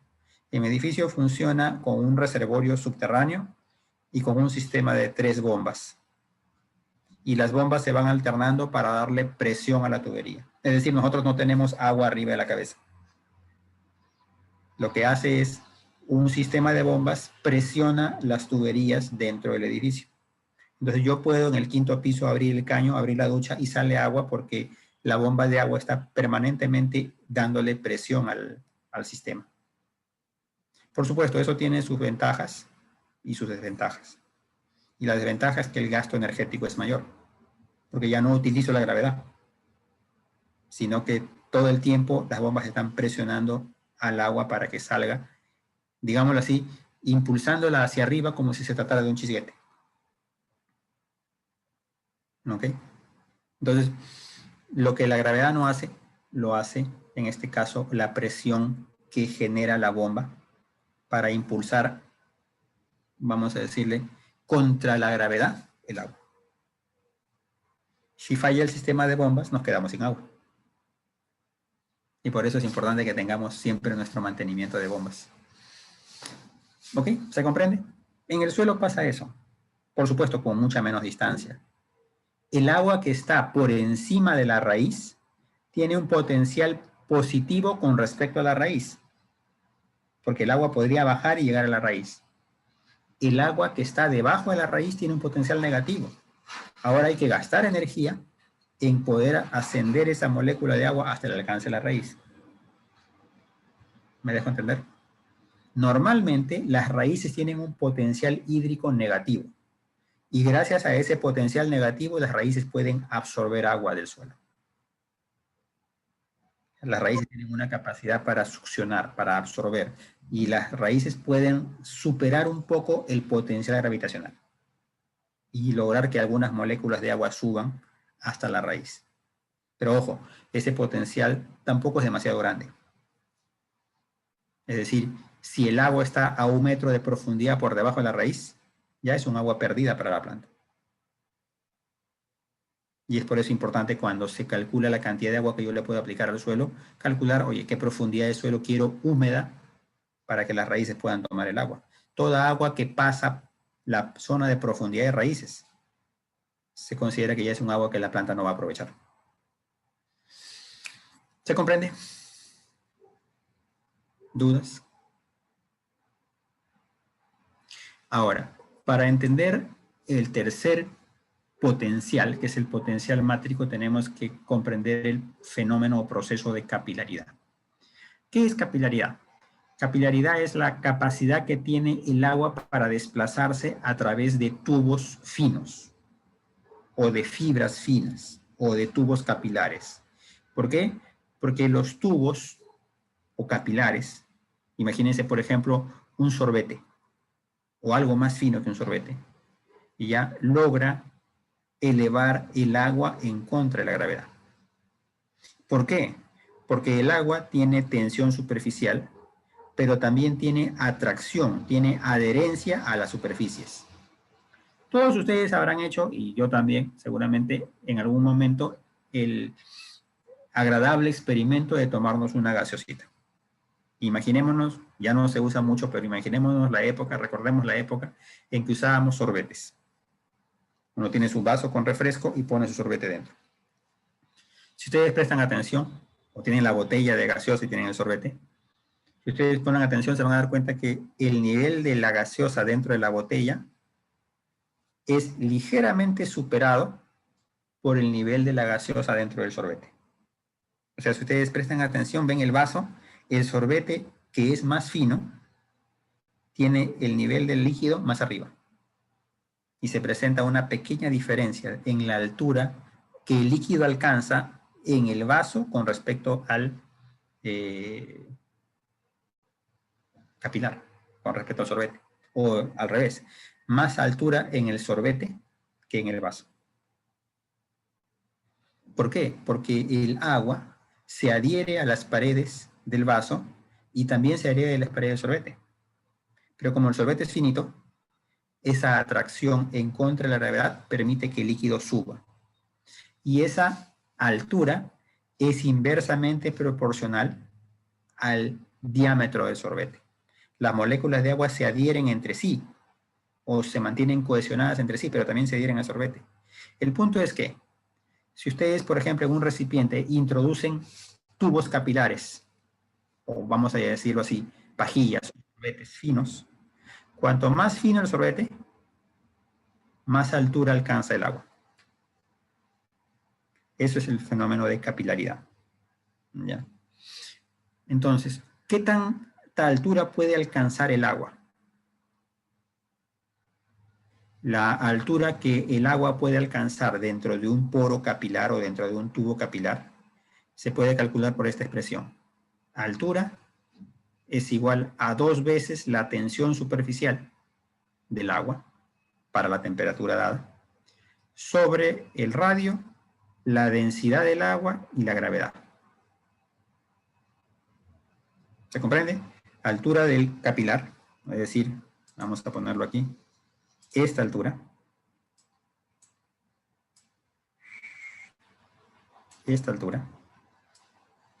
¿ya? Es igual a 2 tensión superficial sobre radio, diámetro, densidad del agua y gravedad.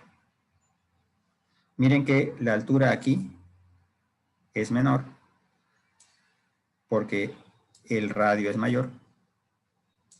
La altura de aquí es menor todavía porque el radio es mayor. ¿Se comprende? La relación es un poquito inversa. Ahora, si ustedes ven esta ecuación, ¿qué factores de la ecuación son constantes y qué factores son variables? La tensión superficial es una constante. Recuerden que hemos dicho 82.75 dinas. ¿Ya? Por supuesto, es una constante para una temperatura. A 20 grados centígrados, 82.75 dinas. ¿Ok? La densidad del agua es una constante. Vamos a ponerle 1.0 a 20 grados centígrados. En realidad es 0.999, pero si ustedes lo redondean a 2 dígitos, queda 1.0. La atracción de la gravedad puede variar con la zona, pero para un solo lugar, por ejemplo, La Molina, nuestra universidad, es una constante. Entonces, si tensión superficial, diámetro, densidad y gravedad es constante, el único factor que cambia, el único factor que va a ser realmente una variable, es el radio.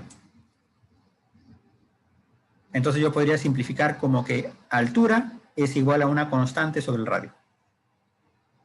La altura es inversamente proporcional al radio. Y eso es lo que se ve.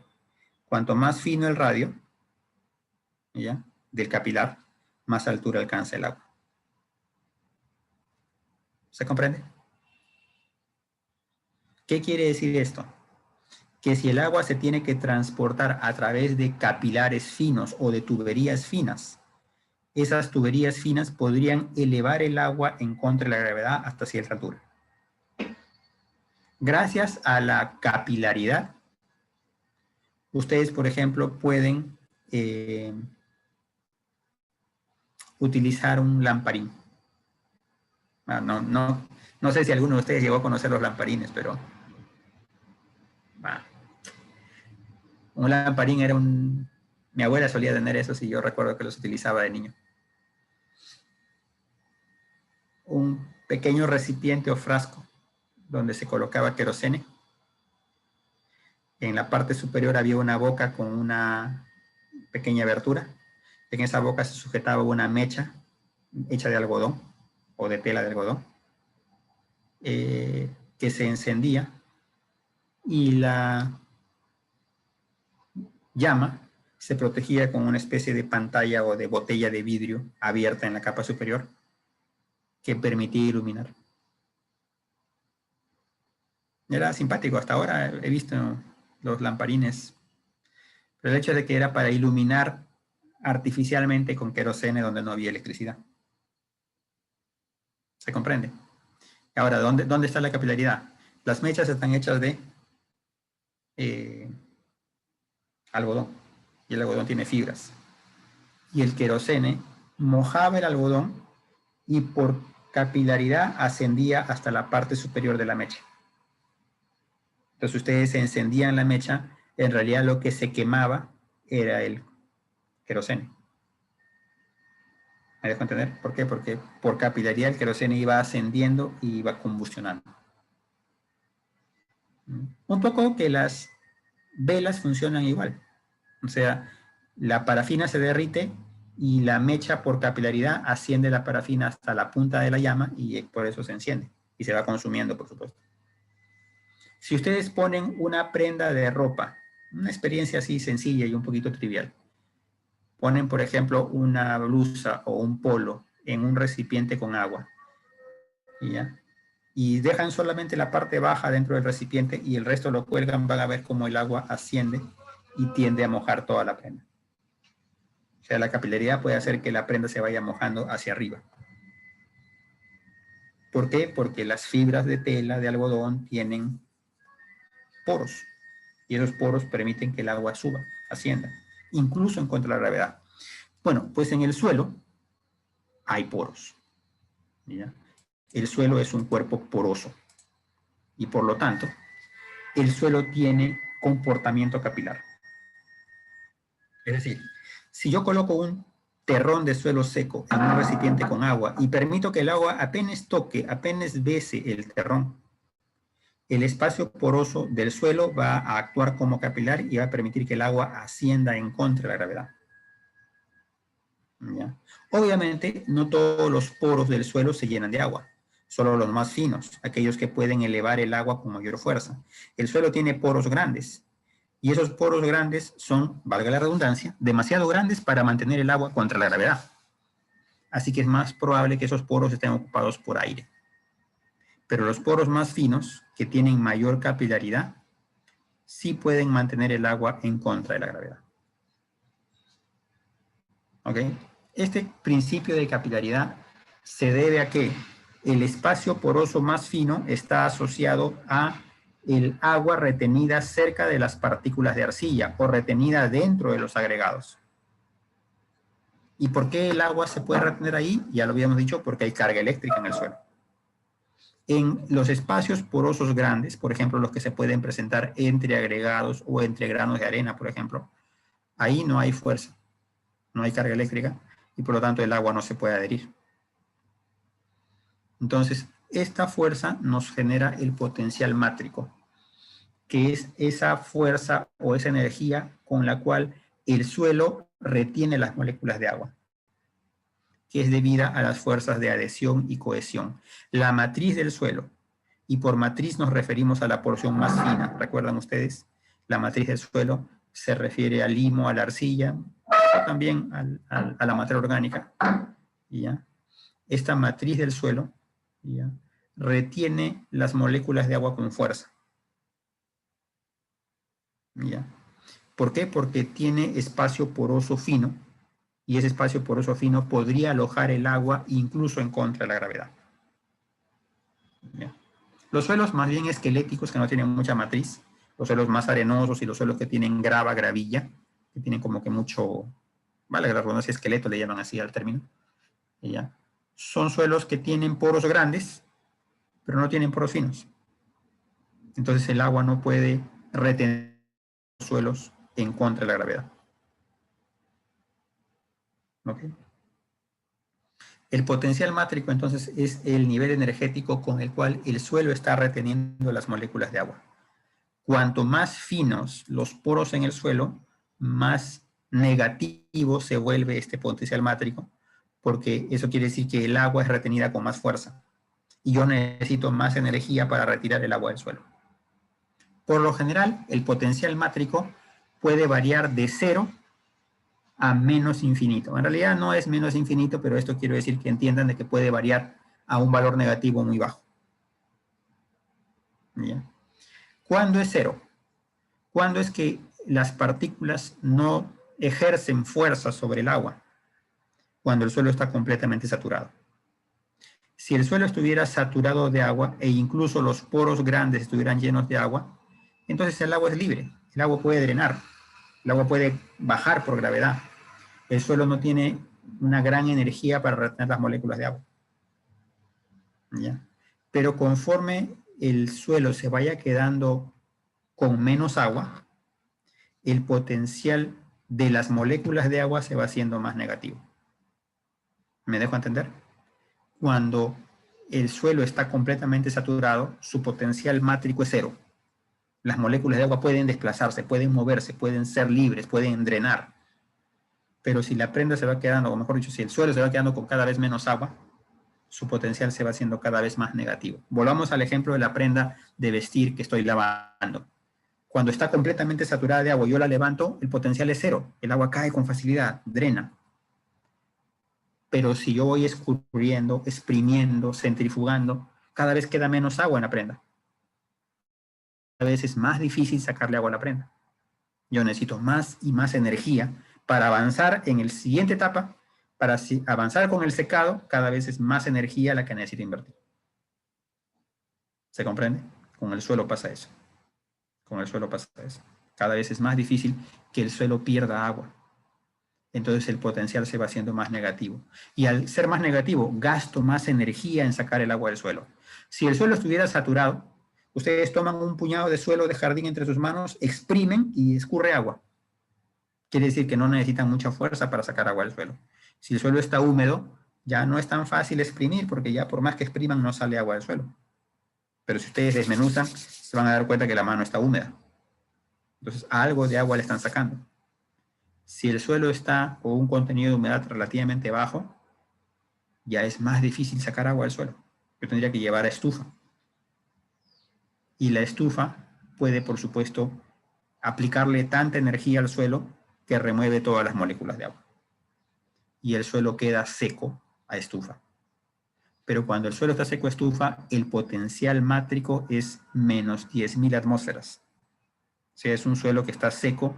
Si yo lo saco de la estufa, inmediatamente comienza a absorber agua atmosférica. Porque su potencial de retención de agua es tan fuerte que le quita agua al aire para recuperar un poco su humedad. ¿Se comprende? Entonces el potencial mátrico es ejercido por las partículas coloidales del suelo. Materia orgánica, arcilla, limo, principalmente. ¿Me dejo entender?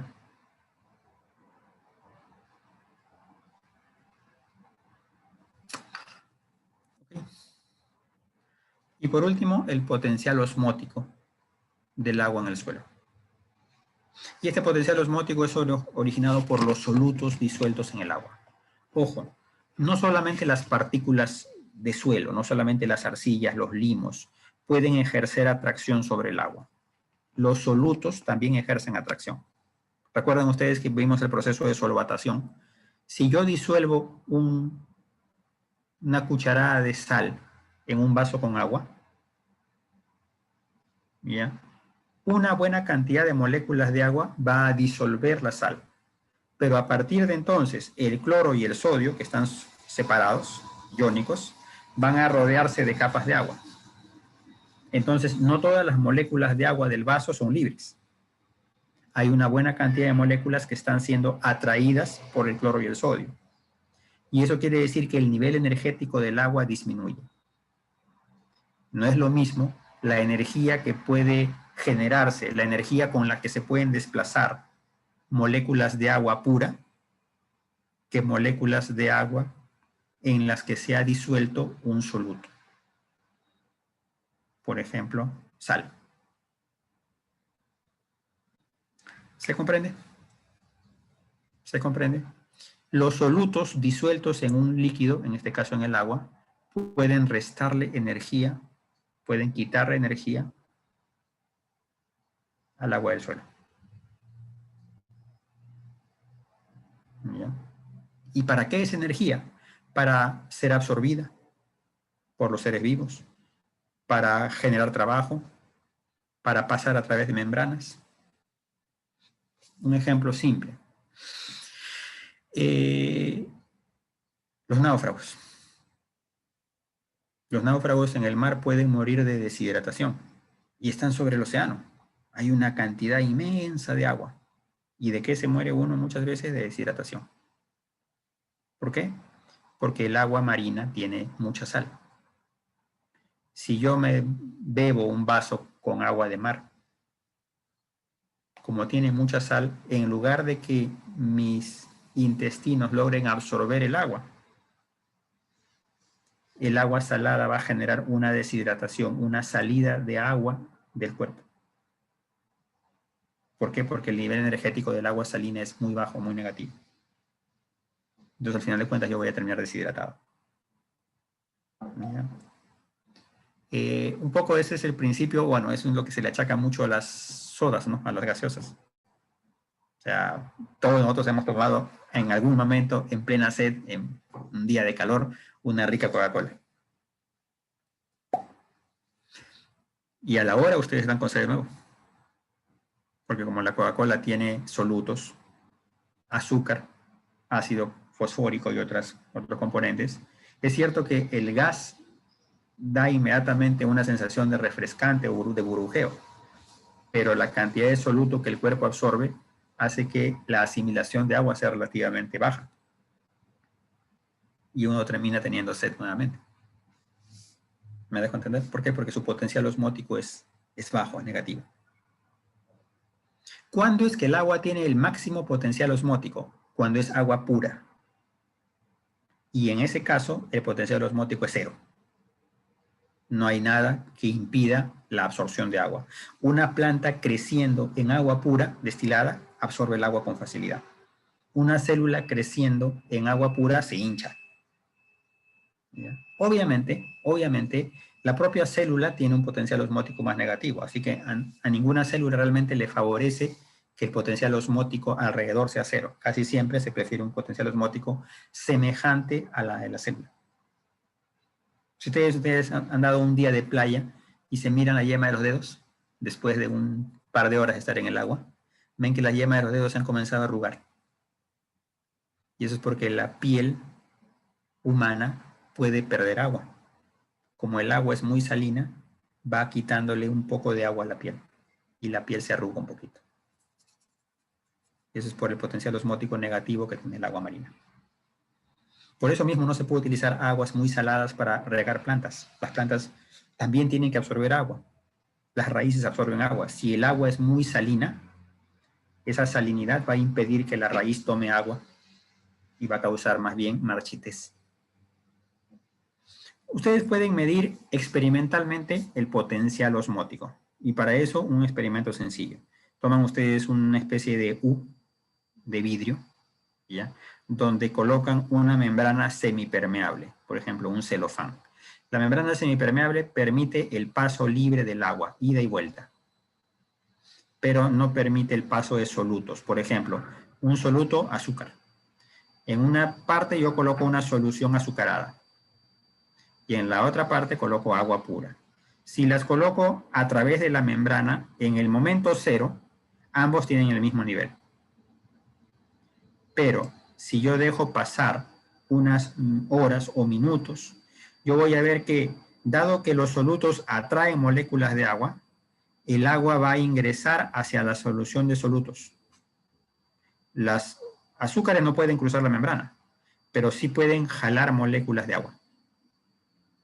Y al cabo de unas horas ustedes van a ver que el nivel se estabiliza en una diferencia. Ahora el nivel del agua pura es más bajo en centímetros que el nivel de la solución azucarada. Esta solución azucarada logró succionar un poco del agua. ¿Ya? ¿Y eso qué quiere decir? Que hay un potencial osmótico negativo. Miren que la solución azucarada está reteniendo agua. Pasaría lo mismo con la sal.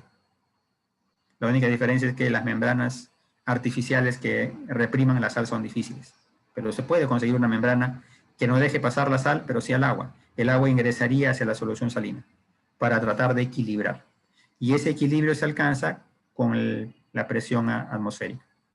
Es decir, la solución tiene una presión negativa y logra jalar moléculas de agua. ¿Ok? Entonces ese es el potencial osmótico negativo. En el suelo, el agua casi siempre contiene solutos, sobre todo sales, iones disueltos, moléculas orgánicas y minerales disueltas. Entonces el agua siempre tiene un potencial osmótico. La raíz también tiene un potencial osmótico negativo, porque la raíz tiene solutos, las células vegetales tienen solutos, tienen azúcares, tienen aminoácidos, tienen iones, y gracias a ese potencial negativo la raíz puede absorber agua del suelo. ¿Qué pasa si el potencial es más negativo en la raíz que en el suelo? El agua ingresa. ¿Qué pasa si el potencial osmótico es más negativo en el suelo que en la raíz? El agua no ingresa a la raíz, sino que podría incluso salir de la raíz hacia el suelo. ¿Me dejo entender? Entonces, cierta cantidad de iones en el suelo es permitida o es posible, pero demasiados solutos, demasiados iones pueden causar definitivamente un estrés en la planta. Preguntas, dudas, comentarios.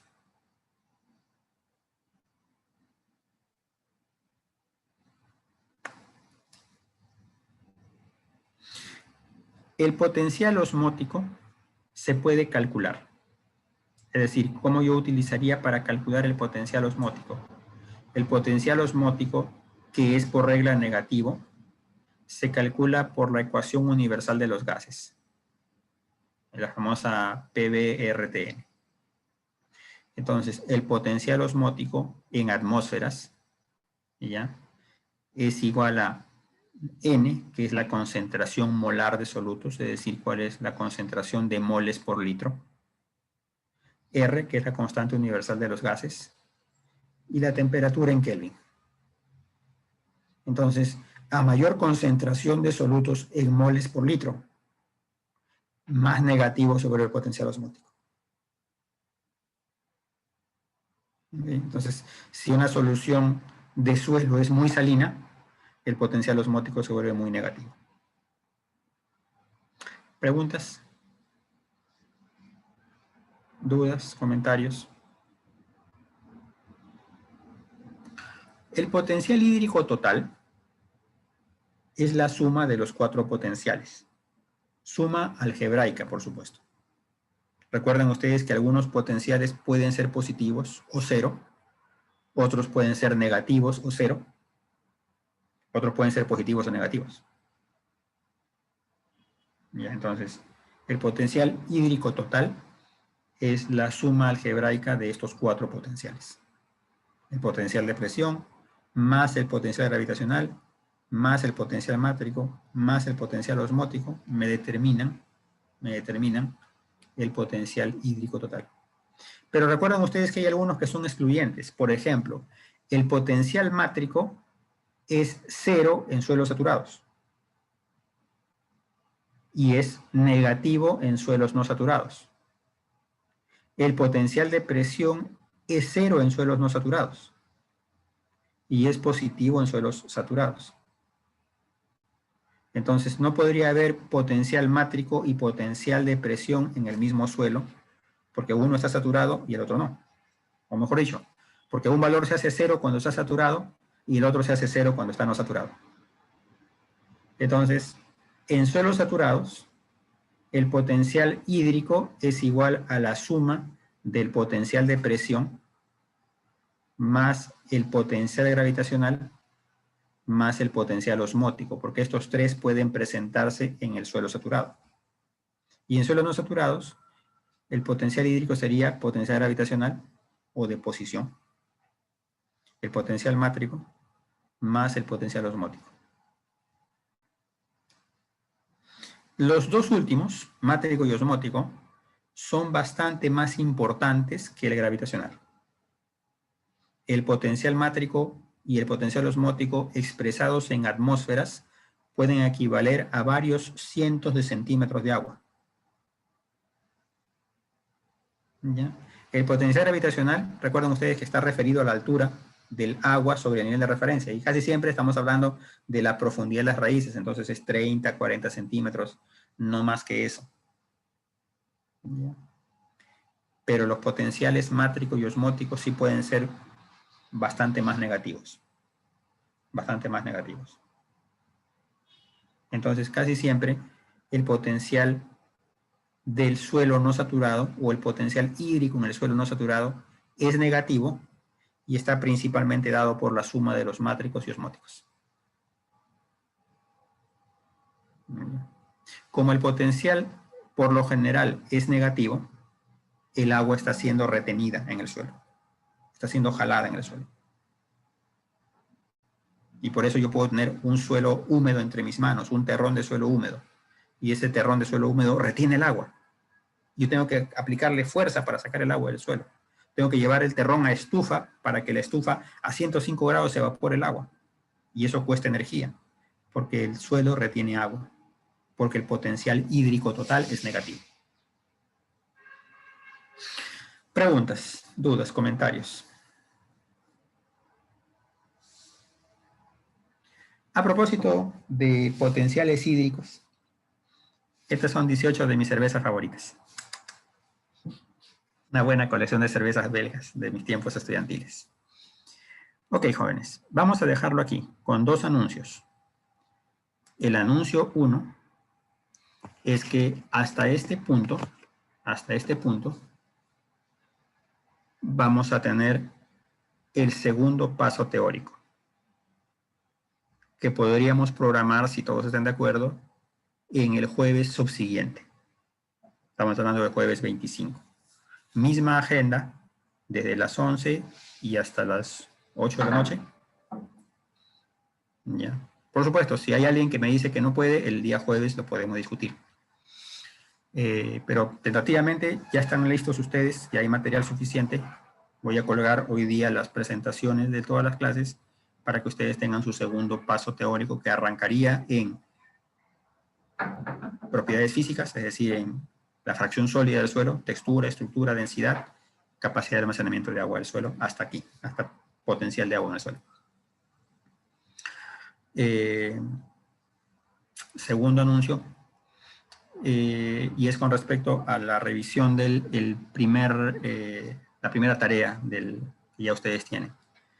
Hay buena información y en eso debo felicitarlos. Han colectado información. Algunas recomendaciones. Menos es más. O sea, han utilizado algunos, y esa ha sido una observación, mucha información. O sea, datos, por ejemplo, la nubosidad, la sensación climática, la probabilidad de lluvias. Son datos que son muy útiles para quien quiere viajar, pero no tanto para quien quiere saber si es que este clima influye sobre el suelo. Entonces, ¿qué datos deben priorizarse? La variación mensual de la temperatura máxima, mínima y media promedio, la precipitación mensual y algo que muchos no han conseguido, la evapotranspiración potencial mensual. Entonces, vayan colectando esa información porque en una de las tareas posteriores van a tener que discutir evapotranspiración. Segunda observación, muchos han utilizado WeatherSpark, que es una página que creo que es muy recomendada para que quienes quieren turistear, porque les dice, por ejemplo, en el último mes esta ha sido la probabilidad de que llueva, o en el último mes este ha sido el calor, pero ojo, en el último mes no es el histórico. Muchas veces ahí aparece la línea curva del comportamiento del último mes y una barra gruesa y gris que dice cuál es el comportamiento histórico. Para el suelo, más que si el clima está agradable hoy día o el tiempo es bueno hoy día, es el histórico. O sea, ¿qué pasa a través de 20, 50 años? O sea, ¿es una precipitación abundante, es estacional o es todo el tiempo la misma precipitación o todo el año es seco? Esa es la información que ustedes tienen que precisar.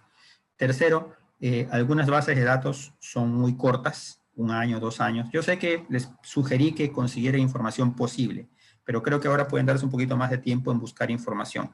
Es curioso, varios de ustedes comparten las zonas y algunos tienen datos históricos de 40 años y otros han conseguido 2 años. Entonces, creo que vamos a establecer una especie de mecanismo de compartir la información climática para aquellos que tienen las mismas zonas. Cuarta observación, muchos no han graficado. ¿Ya? Han hecho tablas. Las tablas ayudan, pero muchas veces los gráficos de curva, máxima, mínima y media, y otro gráfico de curvas, precipitación versus evapotranspiración, ayuda mucho más, porque les permite a ustedes entender las épocas húmedas y secas. Entonces, vayan colectando la información y en una breve tarea próxima les voy a indicar cómo van a volver a utilizar la información climática para el balance hídrico. Y hoy día me voy a dedicar a la segunda, tercera tarea y así sucesivamente. Y el paso. Preguntas.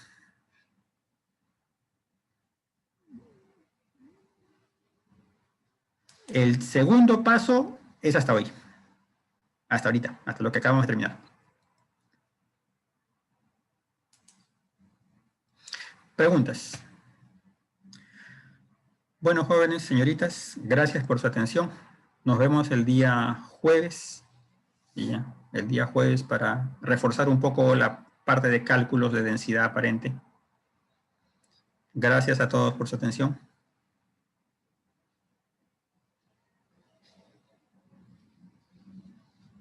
Gracias con todos. Gracias, profe. Hasta luego. Gracias.